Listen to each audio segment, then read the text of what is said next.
Hello, my name is Wildstag, and thank you for tuning in to another used book rant. Today I'm going to be covering this book, Songbirds, Truffles, and Wolves, by Gary Paul Nabhan. The author's name may sound familiar to you because it is also the same author of The Desert Smells Like Rain. Now, right off the bat, I do want to say a few other things about the cover. The subtitle is An American Naturalist in Italy. Gary Paul Nabhan is of Middle Eastern descent, I believe somewhere north of the Levant, and his family moved to Italy a couple generations before him, and then moved to America afterwards. He lives and was his professional life was centered around the Tucson area, southern Arizona, which is why he worked and spoke with a lot of the Tohono O'odham people. And this book instead is more of a coming back to my roots kind of thing. He is on a pilgrimage.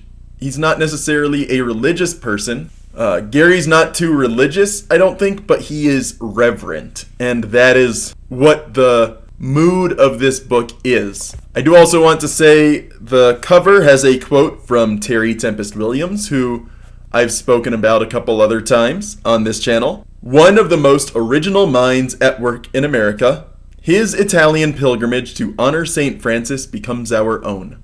Terry Tempest Williams is from Utah, so she ran in the same circles as, Rick Bass, Doug Peacock, Edward Abbey. She's also aware of other major naturalists and nature writers in the area, such as Gary Paul Nabhan, who is also from a Four Corners state. The back cover reads, "In part to ponder my Mediterranean roots, and in part to learn of the land of my saint, San Francisco. Gary Paul Nabhan, one of America's finest nature writers and author of The Desert Smells Like Rain, decided to walk the 200 miles from Florence to Assisi. Along the way, he met peasant farmers eager to share the love of their plants and seeds, recipes, and customs. The fruit of this pilgrimage is writing that imaginatively traverses the boundary between nature and history." Gary Paul Nabhan is, by training, a plant scientist. He covers a lot of the traditional cuisine of the Four Corners region, of the indigenous cultures of America, and he covers that in a large part of this book. Additional context for Gary: the inside cover says, Gary Paul Nabhan is a MacArthur Fellow, co-founder of Native Seeds/Search, in all capital letters, and a science advisor at the Arizona Sonora Desert Museum. He has published 6 books, including Gathering the Desert, which won the Burroughs Medal for Nature Writing, and over 100 technical articles on ethnobotany, nutrition, and plant conservation. Another interesting part of Gary Paul Nabhan's journey is that he is recently married, but apparently it's not a honeymoon or anything like that. He's just out with himself and a friend from home. A passage here reads, "Ginger first became known to me as one of the elder activists and hands-on enthusiasts of the wilderness conservation movement in the American Southwest. She was present when I first met the woman whom I have recently wed, but many times between these 2 marriages, she assured me that I should not try to set a bond too quickly while my heart was still healing." A bit about Ginger that he writes here. Thoreau would have liked Ginger's capacity to saunter and would have agreed that she was ideal company on such a pilgrimage. As he wrote in Walking, "I have met with but 1 or 2 persons in the course of my life who understood the art of walking, that is, of taking walks, who had the genius, so to speak, for sauntering, which word is beautifully derived from idle people who roved about the country in the Middle Ages and asked charity under pretense of going to à la Sainte Terre, to the Holy Land, till the children exclaimed, 'There goes a Sainte Terre, a saunterer, a holy lander.'" This is a pilgrimage, as I said, of Gary Paul Nabhan's. He starts in Florence and he walks to Assisi. As he does, he passes through villages and learns about the people of the places he's passing through. He also describes how Many farmers markets in Italy seem to have local names for a lot of American foods. So, for all its tribes of Indian farmers, I doubt whether Arizona has more than 600 indigenous names for crop varieties within an area roughly the same size as Italy. For example, consider the various names in Italian dialects for the New World introduction commonly known as maize, grano turco, Turkish corn, formentone indiano, Indian wheat, or frumenti, and simply siciliano, the Sicilian crop. Origins aside, sometimes a plant's shape has captured the Italian imagination. The North American introduction of sunflowers has engendered a diversity of names: girasole, sun turner; copa di sole, cup of sun; corona real, royal crown; tassa regia, regal cup; mirasole, sun watcher; pianta massima, giant plant; and heliotrope, sun follower.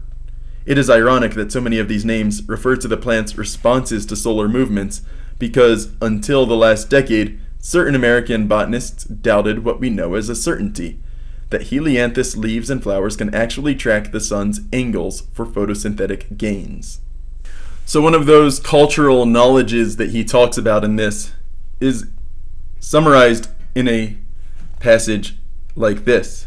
Once Ginger and I rejoined to talk with the old men, they handed us bowl after bowl of the polenta, soon forgetting to charge us, then refusing our offerings of lire. They began to ask us many questions as we asked them. While we leaned against wreaths of wild sunflowers and dried ears of dent corn, Ginger nudged me and whispered, "Ask these local farmers, and I'll bet they'll tell you that corn is native here. Maize has been here always, as long as we as a people have been here. It is what we have always fed our village," he said. One of their sons winked at me. Later, the son leaned over the counter and offered another perspective. "My father does not know world history, as I do, but maize has only been grown here since it was brought from Native Americans. Of course, some of us know that its Indian name is maize, not granu turco, like most of them call it here. Sadly, Italians received the Mesoamerican maize without knowledge of the native processing techniques that would render it most nutritious.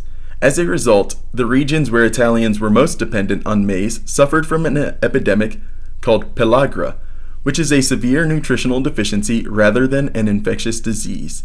This affliction further crazed the poor and hungry, pushing them over the brink into delusions and hallucinations far worse than those that the spoiled, herb-laden breads of previous centuries had given them."